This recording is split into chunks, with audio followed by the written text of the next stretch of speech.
우리 지난 시간에 뭐 배웠는지 기억나세요? 아, 네. 기억나죠? 아나니아와 삽비라 이야기를 통해서 저희가 또 많은 걸 배웠잖아요. 맞아요. 그렇습니다. 이 두 사람을 이제 베드로가 책망하면서 죽음까지 이르게 됐어요. 하나님께 맞아요. 거짓된 사람이라고. 맞아요. 그 위선. 맞아요. 아. 그럼에도 사도들이 많은 표적을 일으켜서 네. 사람들이 또 소문을 듣고 고침도 받고 예수님을 믿게 되는 역사들이 일어납니다. 네. 맞아요. 그 네. 사도들의 지금 활약이 계속 이어지고 맞아요. 있는데 네. 오늘은 어떤 내용을 배울지 너무 궁금합니다. 너무 사도행전 기대됩니다. 5장. 네. 안녕하세요. 네, 안녕하세요. 지난 시간에 이어서 우리가 사도행전 공부를 해나가는데 베드로의 감화의 그림자 그런 이야기가 네. 지난주의 마지막 부분이었던 것 같아요. 네. 나의 그림자를 한사코 숨기려고 하는 것은 마치 뭐와 같으냐면 집에서 발생한 음식물 찌꺼기를 검은 비닐봉투에 담아서 네. 집안 구석구석 두는 거예요. 버리지 냄새나. 않고. 버리지 않고 보이지 않는 곳에서 냄새가 올라오는 거죠. 네. 우리 삶을 건강하게 만들 수가 없습니다. 그것은 처리를 잘 해야죠. 네. 근데 우리는 그걸 처리를 잘 못해요. 수치스러운 기억들, 그건 직면하기 싫고 왜 아프잖아요. 네. 직면하면은 누군가에게 받았던 모멸감 이런 것들은 어두운 상처가 됩니다.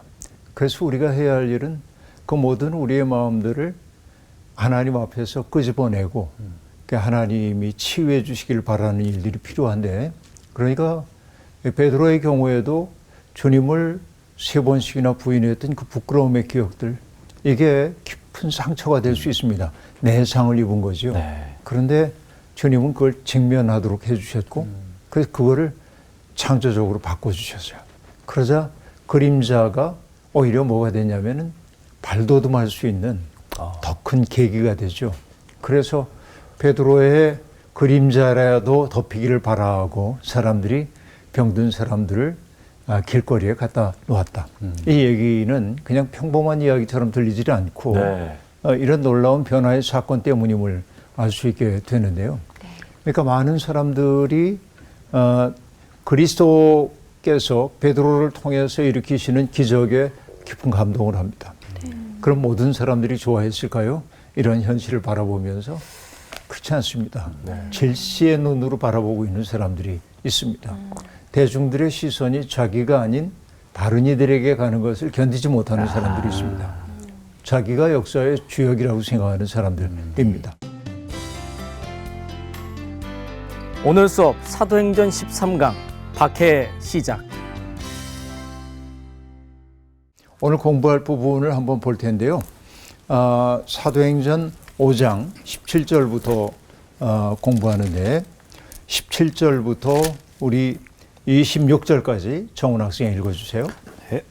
대제사장과 그와 함께 있는 사람, 즉 사두개인의 당파가 다 마음에 시기가 가득하여 일어나서 사도들을 잡아다가 옥에 가두었더니 주의 사자가 밤에 옥문을 열고 끌어내어 이르되 가서 성전에 서서 이 생명의 말씀을 다 백성에게 말하라 하매 그들이 듣고 새벽에 성전에 들어가서 가르치더니 대제사장과 그와 함께 있는 사람들이 와서 공회와 이스라엘 족속의 원로들을 다 모으고 사람을 옥에 보내어 사도들을 잡아오라 하니 부하들이 가서 옥에서 사도들을 보지 못하고 돌아와 이르되 우리가 보니 옥은 든든하게 잠기고 지키는 사람들이 문에 서 있으되 문을 열고 본즉 그 안에는 한 사람도 없더이다 하니 성전 맡은 자와 제사장들이 이 말을 듣고 의혹하여 이 일이 어찌 될까 하더니 사람이 와서 알리되 보소서 옥에 가두었던 사람들이 성전에 서서 백성을 가르치더이다 하니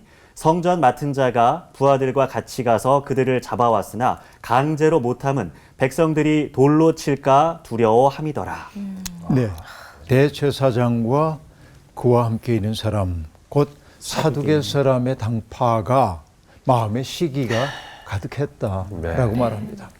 자기들을 향해야 하는 존경의 시선이 갈릴리 출신의 무명의 사람들에게로 집중되는 것을 견딜 수가 없는 겁니다. 이때 시기가 가득했다라고 하는 이 시기심이라는 말이 젤로스라고 하는 단어인데 네. 젤로스는 우리가 아는 열정이죠. 어떤 흥분입니다. 흥분했어요. 그러니까 경쟁심이 막 생겨납니다. 이 경쟁심이 가득했다. 여러분, 인간의 그 실존적 병 가운데 하나가 남과 나를 비교하는 병입니다. 네. 항상 그 비교 때문에 내가 비참해지기도 하고 또 그것 때문에 우월감, 턱없는 우월감을 느끼기도 하고 그럽니다. 이 시기심이 바로 그런 것인데 그 시기심 때문에 사도들을 잡아다가 옥에 가두었다. 이렇게 말합니다. 자, 이 시기심의 문제를 우리가 어떻게 해결하면 좋을지 고민입니다. 일전에도 한번 여러분께 얘기한 것 같은데 작곡가인 이건영 선생님이라는 분이 계신데요. 네. 이건영 선생님이 신문에 썼던 칼럼이 아주 딱 와닿았어요. 이 상황에. 그 칼럼 제목이 뭐냐면 알토들의 존재감이라는 것입니다. 합창을 지휘하다 보면 네. 소프라노, 알토, 테너, 베이스가 있잖아요. 네. 그런데 주선율은 누가 해요? 소프라노가 하죠. 이죠. 노래에 네. 이제 주선율을 하니까 소프라노는 눈에 띄도록 그렇게 돼 있습니다. 테너는 높은 부분이기 때문에 또 소리가 잘 들립니다. 네. 그리고 베이스는 낮은 소리이지만은 멀리 가잖아요. 네. 그러니까 노래 전체의 틀을 딱 만들어주는 게 베이스의 역할이잖아요. 네. 근데 엘토는 그런 역할이 없어요. 어떻게 보면 화성의 진행을 주도하지도 않고 화성을 만들어내는데 주도적 역할을 하지도 않습니다. 그 알토는 존재감이 없는 것처럼 느껴지죠. 그런데 이건영 선생님이 알토들의 존재감을 말하시는 까닭이 뭐냐면 알토는 음악을 풍부하게 만드는데 자기를 드러내지 않으면서 이 얘기를 보면서 참 좋다. 근데 이게 한 교회 안에 있는 사람들을 한번 생각을 해봐요. 네. 소프라노가 아니면 못 견디는 사람도 있어요. 네. 내가 어떤 일을 하면 주도해야 하고 내가 눈에 띄어야 하고 이제 그래요. 누구는 높은 소리로 자기의 존재감을 드러내는 이들도 있습니다. 드러내지는 않지만 은근히 영향력을 끼치는 사람도 있습니다. 베이스 같은. 근데 보이지 않게 주변을 살피면서 그들에게 필요한 것들을 서포트해 주는 분들이 있어요. 자기 모습 드러내지 않는. 가만히 보면은 교회에서 정말 중요한 이들은 그런 이들인지도 모릅니다. 이게 알토들의 존재감 그러는데 여러분 이게 알토들은 그런 시기심을 여의지 않으면 못할 것 같아요. 우리 사는 이 일이 꼭 알토와 같은 역할이 필요하죠. 많은 사람들에게. 많이 필요하죠. 여러분 이 시기심에 사로잡히기 잘하는 사람들은 절대 알토가 될 수는 없습니다. 근데 그런 이들이 있는 곳에 갈등이 있어요. 쨍쨍 부딪히는 거죠. 내가 우위에 서자는 못 견디는 거죠. 여기 지도자라고 하는 사람들 역시 마찬가지입니다. 자기들에게 향해야 할 대중들의 시선이 다른 이들에게 향하는 것을 견딜 수가 없습니다. 근데 여기 리더라고 하는 사람들이 똑같은 일을 하고 있는 것을 알 수 있습니다. 그래서 자기들에게 와야 할 시선을 빼앗아가고 있는 이들을 붙잡아다가 옥에 가두었습니다. 그러나 여러분 성경은 즉각적으로 얘기합니다. 네. 주의 사자가 밤에 옥문을 열고 끌어내어 이르되 라고 말합니다. 그들의 행위를 즉각 뒤집는 거예요. 네. 이게 신적 개입이 이렇게 일어나고 있음을 알 수 있습니다. 주님의 사자가 하고 있는 일은 뭐냐? 사람들이 시기심에 사로잡힌 사람들이 복음을 진리에 사로잡힌 사람들을 억압하려 하고 네. 불의의 사슬로 부자유하게 만들려고 하지만 하나님은 억압의 사슬을 끊어내시는 분이다. 이걸 아주 간명하게 아무런 절차적 설명 없이 네. 가두었다 풀어내셨다 이렇게 얘기를 아주 간명하게 하고 있습니다. 네. 그러면서 그들을 풀어주시는 까닭이 있는데 뭐라고 얘기합니까? 가서 성전에 서서 이 생명의 말씀을 다 백성에게 말하라 라고 얘기합니다. 자, 이 생명의 말씀은 결국 뭡니까? 예수 그리스도에 대한 증언입니다. 네. 사도행전은 지금까지 흐름을 보더라도 그 이름, 천하에 구원 얻을 다른 이름이 없다. 그리고 사도행전 3장에서도 성전에 미문 앞에 앉아 있었던 날 때부터 걷지 못하는 사람에게 요한과 베드로가 했던 이야기는 은과 금은 내게 없지만 내게 있는 것을 그대에게 드립니다.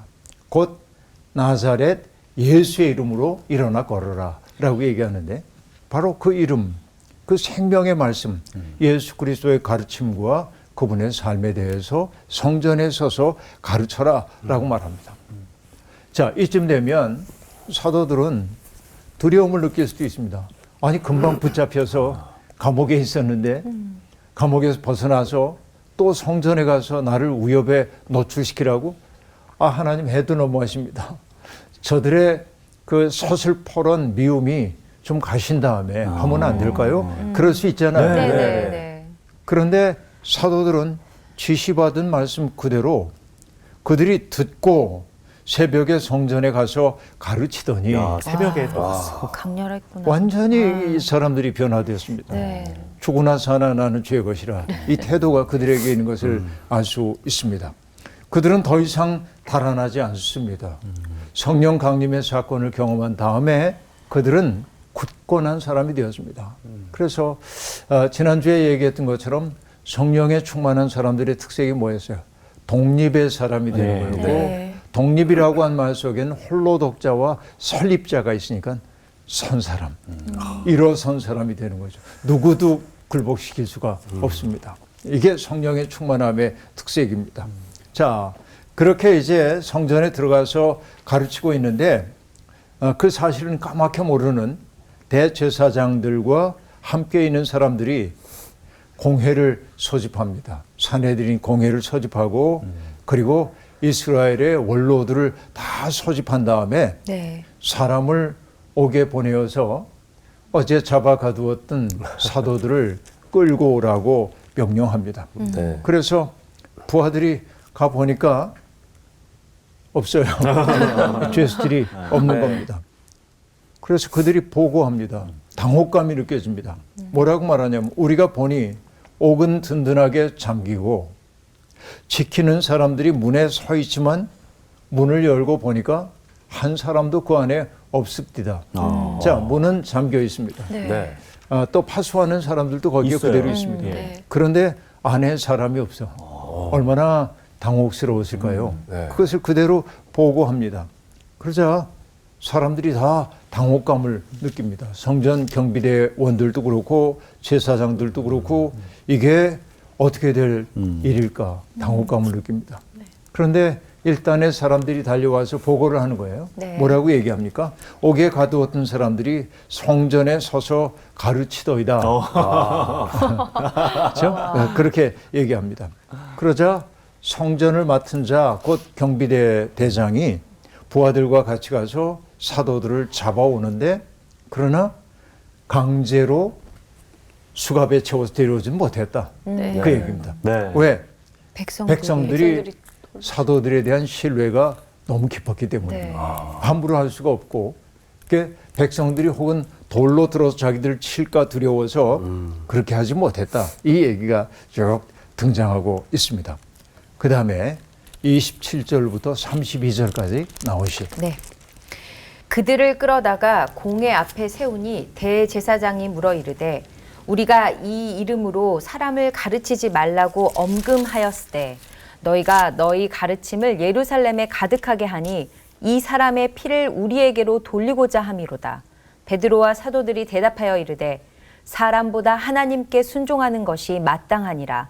너희가 나무에 달아 죽인 예수를 우리 조상의 하나님이 살리시고 이스라엘에게 회개함과 죄사함을 주시려고 그를 오른손으로 높이사 임금과 구주로 삼으셨느니라.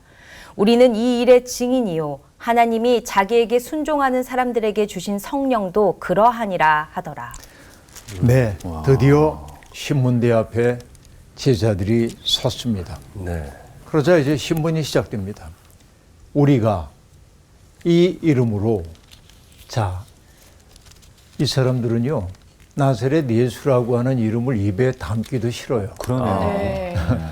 언제나 그 이름은 익명일 뿐입니다. 이름이라고만 얘기를 하고 네. 있습니다. 이 이름으로 사람을 가르치지 말라고 엄금하였다. 그러니까 여러분 우리도 무의식 속에서 어떤 사람을 호칭하는 것을 보면 네.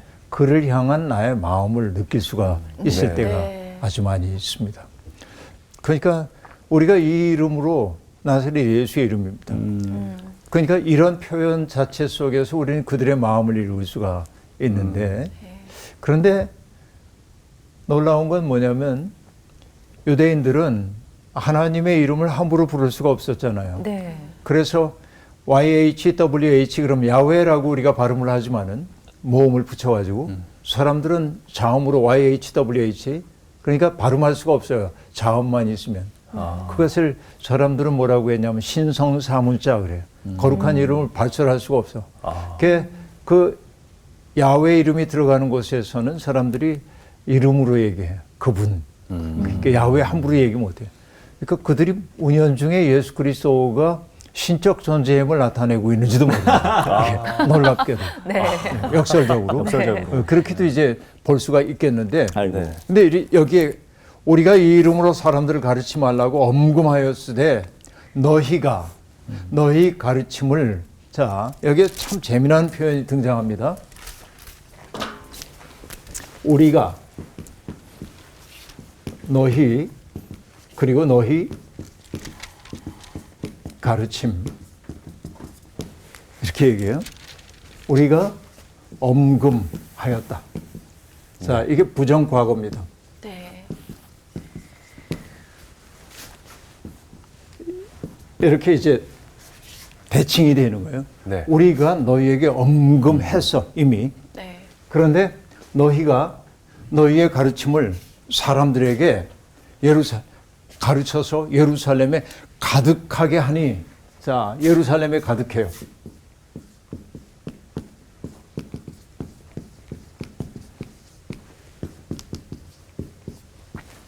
하지 말라는 것을 철저하게 어겼어요.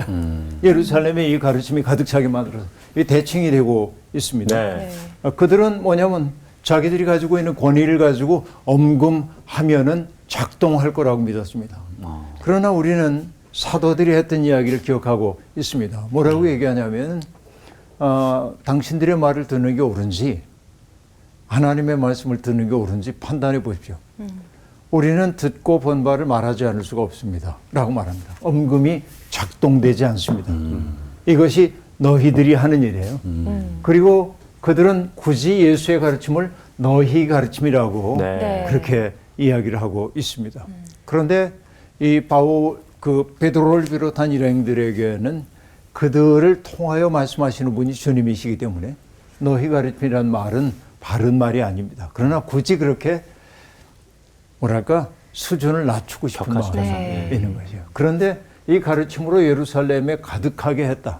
자 여기에서는 엄금함으로 그 가르침이 잦아들게 그렇죠? 잦아들기를 바라서. 네. 네.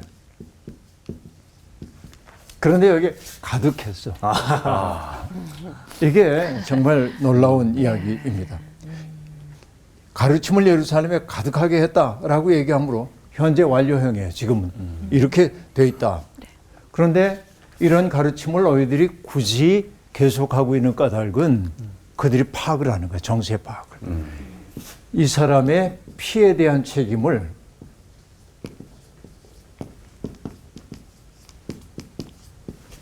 우리에게 돌리려 합니다. 결국은. 베드로 일행이 가르침을 베풀고 있는 까닭은 사람들에게 소망을 품고 하나님 나라의 꿈을 품고 아름다운 세상 살자고 하는 것인데 그들은 그 꿈을 뭐로 보냐면 우리에게 책임을 묻기 위해서 정치적 사건으로 변모시키고 있습니다. 여러분 이게 힘 있는 자들이 일소하는 일들입니다. 그러니까 이렇게 얘기하면 뭐냐면 매우 불온한 정치적으로 불온한 사건이 되는 것이죠. 네. 이렇게 이제 바꿔요 입장을. 이게 재미있는 것입니다. 그런데 그 사도들과 베드로는 그들의 그 신문에 대해서 전혀 다른 이야기를 하고 있습니다. 뭐라고 얘기합니까? 5장 29절에 보면은 베드로와 사도들이 대답하여 이르되 사람보다 하나님께 순종하는 것이 마땅하니라. 자, 그대들이 엄금했지만 네. 이 말을 듣는 것보다 땅 끝까지 이르러 복음의 증인이 되라 하신 주님의 말씀을 순종하는 것이 마땅하니라, 마땅하다, 마땅당자를 쓰고 있습니다. 네. 그렇죠? 마땅하다. 그리고 얘기합니다. 예수 그리스도가 누구인지에 대한 얘기를 하고 있는데요. 네. 자, 이 대제사장과 이 사두개인들의 어법을 사도들이 그대로 가져왔습니다. 너희가 나무에 달아 죽인 예수를 그들이 굳이 언급하고 싶지 않은 이름을 굳이 언급하고 있어요. 네, 예수. 너희가 나무에 달아 죽인 예수를 우리 조상의 하나님이 살리시고 라고 얘기합니다. 네. 자, 그러니까 예수를 죽음으로 넘겨준 것은 예수가 죄를 지었기 때문이 아니라 바로 이스라엘의 죄 때문이고 그리고 그 죄의 통로구시를 한 것이 바로 너희들이다 말이에요. 이렇게 심판하고 있어요. 이게 심판입니다. 그런데 그들의 행위를 어떻게 했습니까? 우리 조상의 하나님이 살리셨다라고 얘기하므로 그러니까 너희의 의도를 하나님께서 막으시고 오히려 그것을 통해서 죄의 역사를 끝내려고 하는 하나님의 섭리가 성취되었다고 얘기합니다. 이게 핵심 메시지입니다. 너희는 죽였지만 하나님은 살리셨다. 너희의 의도가 회파된 겁니다. 그런데 사도들이 얘기합니다. 하나님이 그를 다시 살리신 것은 이스라엘에게 회개함과 죄사함을 주시려는 것이다 라고 얘기합니다. 회개함은 우리가 알다시피 메타노이아입니다. 이때 뭐 다 아는 얘기이긴 하지만은 어제 예를 들면 정훈 씨가 동료에게 화를 낸 거, 내가 참 잘못했어 하는 이것도 회개이지만 성경이 얘기하는 메타노이아는 그런 지난날에 대한 후회감이 아닙니다. 그건 뭐죠? 삶의 방향을 전환하는 거야. 그건 뭐냐면 나를 중심으로 섰던 사람이 하나님 중심으로 또 그 결과 타자들 중심으로 내 삶이 전환되는 게 메타노이아예요. 그러니까 여러분 하나님 나라의 어법이라는 건 다른 거 없습니다.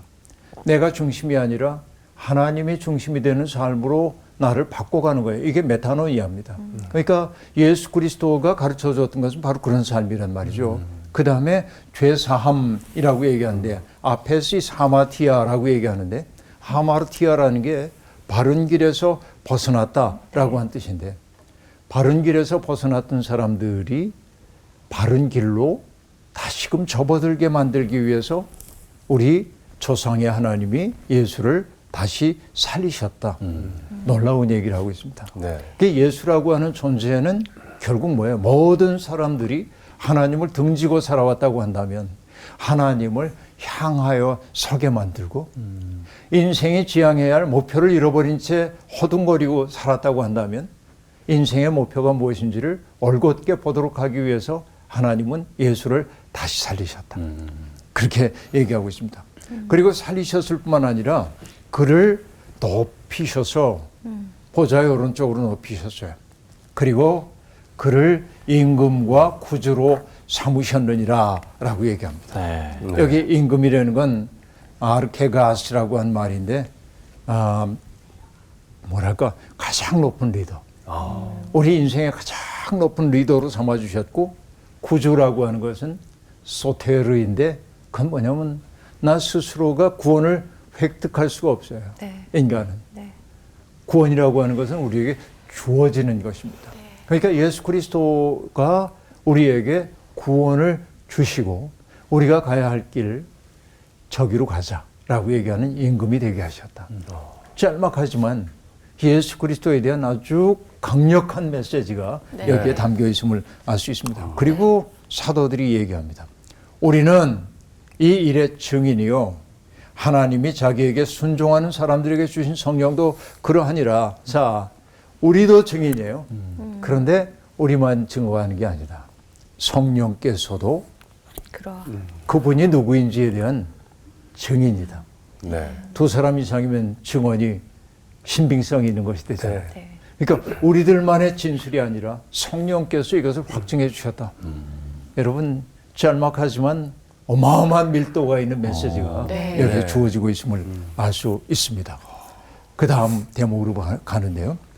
33절부터 33절부터 37절까지 정원 씨.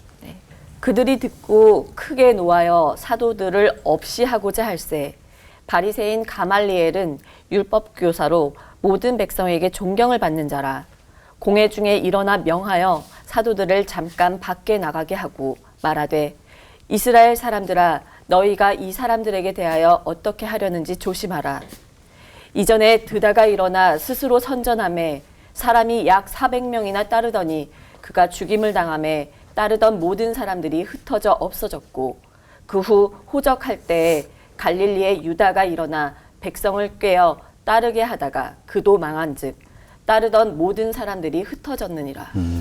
자, 사도들의 증언을 듣고 그 사내들인 공회에 있던 사람들이 크게 노합니다. 여러분, 참된 말씀은 듣기가 네. 힘든 말씀입니다. 왜?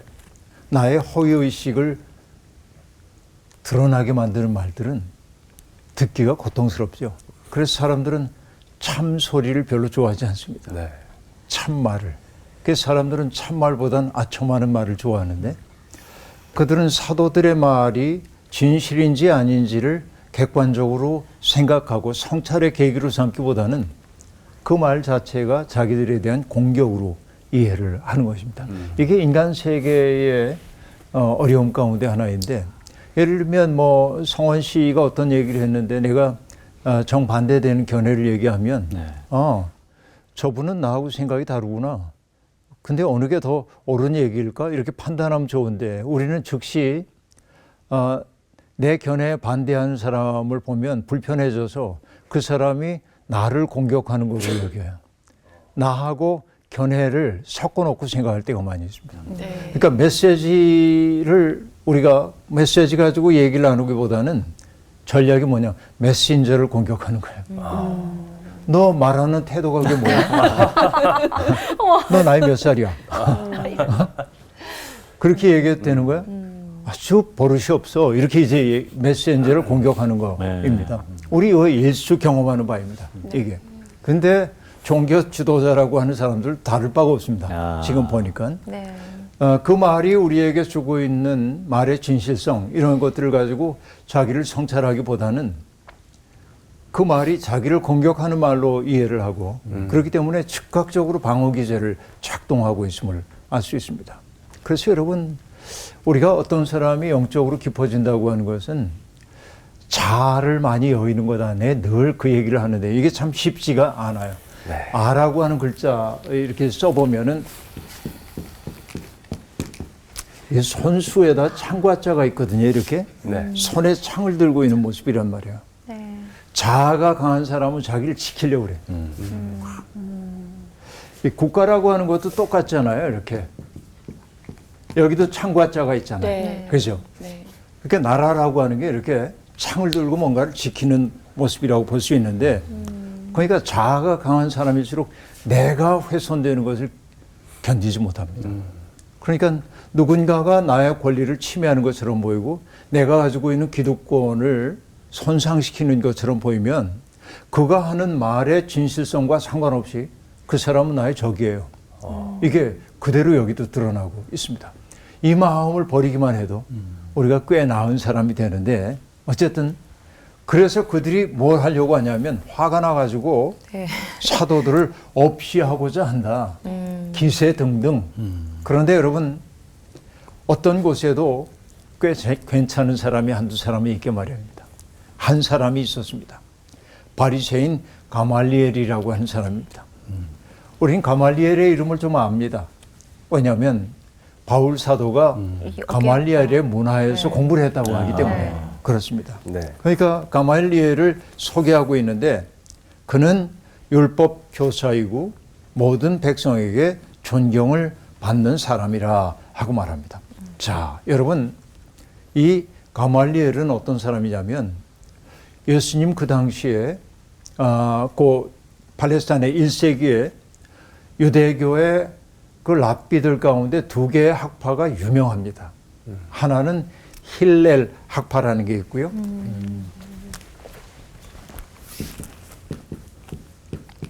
또 하나는 샴마이 학파가 있습니다. 샴마이 그럼 뭔가 느낌이 좀 있는데 샴마이. 샴마이. 어디서 많이 들어본 얘기 같긴 한데 그런데 여러분 힐렐 학파의 창시자가 힐렐입니다. 그런데 가말리엘은 힐렐의 손자입니다. 그 뿌리 깊은 네.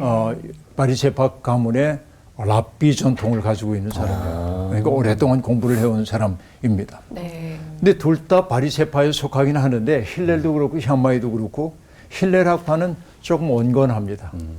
그리고 포용적인 태도로 율법과 이방인들을 대합니다. 열린 모습입니다. 이 가말리엘도 그렇다고 얘기할 수 있어요. 그런데 샴마이 학파는 배타적입니다. 그리고 엄격합니다. 그러면 여러분 이 둘이 싸움 누가 이길 것 같아요? 샴마이. 그래요. 역사 속에서 샴마이 학파가 점점 세력을 확장해 갑니다. 이게 어느 시대에도 이게 참 슬픈 건데 좀 포용적인 사람들은 언제나 소수로 몰리고 아주 그 강력한 말들을 하는 사람들이 득세하는 경향이 있는데 네. 나중에 샴마이 학파가 주도권을 장악하게 되는데 근데 아직은 비등비등했든지 힐렐 학파의 적통을 이어가고 있는 가말리엘이 일어나가지고 사람들에게 얘기합니다. 자, 잠시 흥분을 가라앉히십시오. 내가 하는 얘기를 좀 들어보십시오. 그리고 사도들을 잠시 바깥에 나가 있도록 합니다. 그러면서 말을 하는데 이렇게 이야기를 하고 있습니다. 이스라엘 사람들아,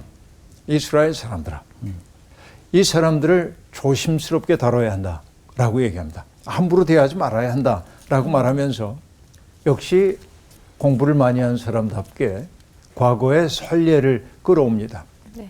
이전에 드다가 일어나서 스스로를 선전하자 400명이 따랐다. 자, 드다라고 하는 어떤 사람이 등장해서 사람들의 마음을 확 사로잡은 거예요. 그러니까 그를 추종하는 이들이 400명이나 되었는데 그가 붙잡혀서 죽임을 당하자 따르던 사람들이 흩어져서 없어져 버리고 말았다. 안개처럼. 그 다음에 뭐라고 얘기하냐면 호적할 때 갈릴리에 유다가 일어나 백성을 꿰어 따르게 했는데 그도 망하자 따르던 사람들이 다 흩어졌다. 그렇게 말하고 있습니다. 자, 이 호적할 때라고 하는 것은 호적 정리는 세금 부과를 위한 것이죠. 네. 그러니까 민중을 선동하기가 매우 좋죠. 지금도 살기 힘들어 죽겠는데 또 막대한 세금 내라고 하는 거 우리 저항해야 합니다. 그래서 갈릴리 유다가 선동을 하자 많은 사람들이 따랐습니다. 네. 근데 머리를 치자 다 흩어져 버리고 말아요. 그 가말리엘은 지금 그 얘기를 쓱 하고 있습니다. 그리고 자기가 정작 하려던 말을 하고 있습니다. 이제 내가 너희에게 말하노니 이 사람들과 상관하지 말고 라고 말하는데 38절부터 우리 공희 씨 읽어주세요. 네. 이제 내가 너희에게 말하노니 이 사람들을 상관하지 말고 버려두라. 이 사상과 이 소행이 사람으로부터 났으면 무너질 것이요. 만일 하나님께로부터 났으면 너희가 그들을 무너뜨릴 수 없겠고 도리어 하나님을 대적하는 자가 될까 하노라 하니 그들이 옳게 여겨 사도들을 불러들여 채찍질하며 예수의 이름으로 말하는 것을 금하고 놓으니 사도들은 그 이름을 위하여 능욕받는 일에 합당한 자로 여기심을 기뻐하면서 공회 앞을 떠나니라. 그들이 날마다 성전에 있든지 집에 있든지 예수는 그리스도라고 가르치기와 전도하기를 그치지 아니하니라. 네. 가말리엘이 말합니다. 이 사람들을 상관하지 말고 내버려두라. 우리가 판단해가지고 이 사람들을 없애려고 하지 말자. 만약에 이들의 가르침과 그들이 행하는 일들이 사람으로부터 유래된 것이라고 한다면 저절로 쓰러질 거다. 이건. 그러나 하나님께로부터 온 것이라고 한다면 우리가 그들을 해치는 게 불경한 행위가 될 수 있으니 우리가 조심스럽게 접근해야 한다라고 얘기합니다.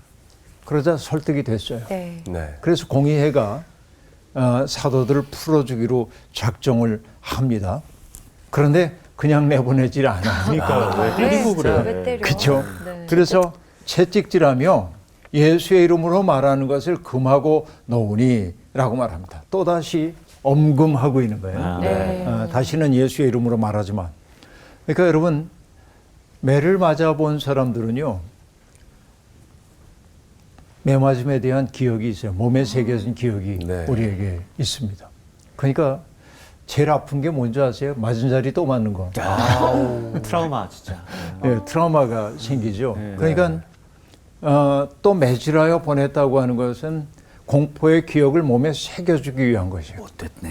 자기들의 그 말이 작동되도록 하기 위해서 네. 매를 때리는 겁니다. 언제라도 너희들의 생명을 빼앗을 수 있는 힘이 우리에게 있다는 사실을 보여주는 거죠. 그래서 여러분, 이게 그들의 나쁜 사람들의 전략 가운데 하나입니다.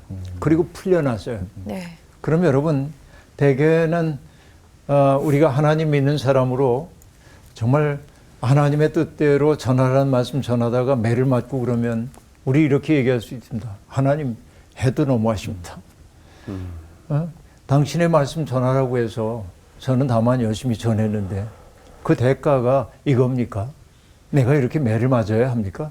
하나님, 너무하십니다. 이럴 수 있잖아요. 네. 근데 사도들은 그렇지 않았어요. 사도들은 그 이름을 위하여 능욕받는 일에 합당한 자로 여기심을 기뻐하면서 공의 앞을 떠나니라.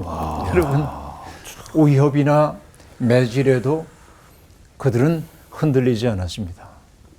앞서 얘기했죠. 성령에 충만한 사람은 독립의 사람이 되고, 독립의 사람이라는 것은 마음속에 기둥 하나가 들어선 거라고 얘기했는데, 거대한 뿌리가 있었기에 흔들리지 않습니다. 공포의 기억, 그들은 매질을 하면서 그들의 몸과 마음을 뭔가 공포의 기억으로 사로잡으려고 했지만, 사도들은 그 공포 속에 사로잡히는 게 아니라 예수 그리스도의 고난에 우리가 동참할 수 있다는 사실이 얼마나 감동인가. 그렇죠? 팔복의 말씀 가운데도 있잖아요. 응? 의에 줄이고 목마른 사람, 의를 위하여 핍박을 받은 사람이 복이 있다라고 말하고 있는데, 사도들은 예수의 이름 때문에 고난받게 된 것을 기뻐했다. 그래서 우리가 찬송가에도 있는 거 있잖아요. 환난과 핍박 중에도 성도는 신앙 지켰네라고 얘기하면서 몸은 갇혔는지 모르지만 뭐라고 얘기합니까? 양심은 자유 얻었네. 와. 그렇죠? 네. 이게 여러분, 이 대단한 파워인 것이죠. 바로 이것이 크라이스트 파워라고 얘기할 수 있겠습니다. 근데 그냥 우리는 양심은 자유 얻었어. 맞았지만 힘들긴 하지만 견딜만 하지. 이러지 않아요. 뭐라고 얘기합니까? 기뻐했다. 기뻐했다. 그렇죠. 요한복음 14장에 보면 이런 말씀이 등장하죠. 평안을 너희에게 끼치노니 곧 나의 평안을 너희에게 주노라. 내가 너희에게 주는 것은 세상이 주는 것과 같이 아니하니라. 너희는 마음에 근심하지도 말고 두려워하지도 말라라고 말합니다. 그게 그들의 삶 속에서 그대로 이루어지고 있습니다. 그리고 사도들이 뭘 했다고 얘기합니까? 그들이 날마다 성전에 있든지 집에 있든지 예수는 그리스도라고 가르치기와 전도하기를 그치지 아니하니라. 못 말리는 사람들, 세상에 감당할 수 없는 사람들입니다. 이게 믿음입니다. 오늘 우리들은 예수 이름 때문에 박해를 받고 있는지요? 예수의 이름 때문에 매를 맞는지요? 그렇죠? 우리가 불의한 일을 저질러 가지고 어려움을 겪는다고 한다면 부끄러운 일입니다. 그러나 진리대로 살기 위해서 내가 박해를 받은 기억이 있는지, 그런 박해 받음에도 불구하고 그들은 믿음을 지켰고 그 때문에 그들은 순수하게 일어선 사람이 되었죠. 사도들이 겪었던 일들은 믿음의 본질이 무엇인지를 우리에게 여실히 보여주고 있습니다. 오늘 수업 여기서 마칠게요. 감사합니다. 만약에 제가 저 상황에 처해 있었다면 과연 그 믿음을 지킬 수 있었을까? 그러면서 좀 반성을 하는 좀 거룩한 비교? 네, 사도들과의 저런 비교를 하면서 이 믿음을 좀 더 많이 키워 나가야겠다라는 다짐을 해봅니다. 저는 지금 수업 말미에 그 믿음을 지키면서 의로운 싸움을 봤던 그 사도들이 네. 그냥 이렇게 형상으로 아. 그 기뻐하는 느낌들이 막 이렇게 오는 거예요. 되게 야. 뜨거웠어요. 참 믿음이라는 게 무엇인지 다시 한번 생각해 보게 되는 그런 시간이었던 것 같아요. 그러니까 믿음이 깊어진다는 게 결국 어떻게 표현되는 건지. 그래서 그 기뻐함을 참 갖고 싶습니다. 네. 저는 성령에 정말 오롯이 사로잡히면 어떻게까지 할 수 있는지, 매를 맞아도 기뻐하고 복음 전하는 걸 그치지 않고 얼마나 행복하고 이 일이 좋으면 그럴까, 이런 생각도 들면서 또 그 대제사장들하고 사두개인들 시기심을 가졌잖아요. 네. 그러니까 쓸데없는 거에 시기심을 가지면 판단력이 흐려지고 막 이렇게 되니까 완전 악역이 되는 거잖아요. 빌런이 되는 거니까 정말 성령에 사로잡히고 되게 쓰잘데기 없는 것에 마음 뺏기지 말자, 이런 생각이 들어요. 네. 네. 또 저희 한 주 동안 그러면 우리 하나님의 마음 그 믿음을 지키면서 네. 네, 세상에 어떻게 보면 그 그리스도의 복음을 전파하는 그런 알토가 돼서 네. 알토 좋다. 알토, 네. 알토 좋다. 세상을 풍족하게 하는 그런 네. 저희 믿음의 용사로 한 주 또 살아가시면 좋을 것 같습니다. 네.